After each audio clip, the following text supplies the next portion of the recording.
हा, आज आपण आहे ना कोलंबी बिर्याणी करूया का? आणि काल आपण काय केलं होतं संध्याकाळी? पावभाजी. मग आज काय करायचंय? तुला काय पाहिजे? कोलंबी. आई, काय? मला आहे ना कोलंबी बिर्याणी बनवशील का? चालेल, बनवूया का? हा.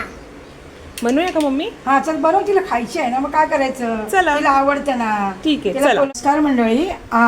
जिजा बोलली आज बिर्याणी करूया, कोलंबी बिर्याणी. रात्री तिने पावभाजी केली, खाल्ली, खूप चांगली खाल्ली होती.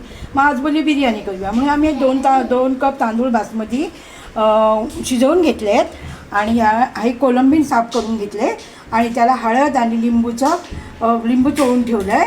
आणि हे 2 टोमॅटो घेतलेत, 3 कांदे घेतलेत आणि हा घरगुती मसाला आमचा आणि आला लसणाचा पेस्ट आणि हे बिर्याणी मसाला आणि कोथिंबीर घ्यायची आहे, ती दाखवते नंतर.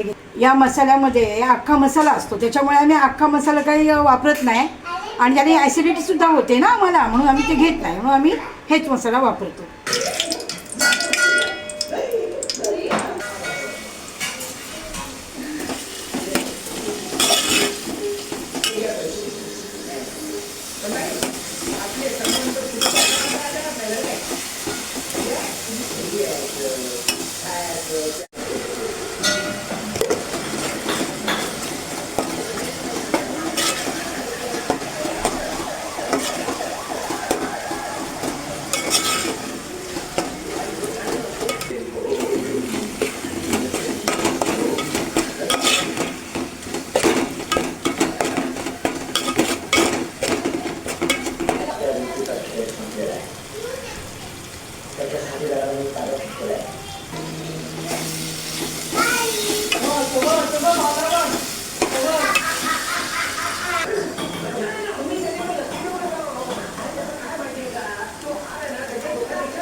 चला, बिर्याणी तयार आहे.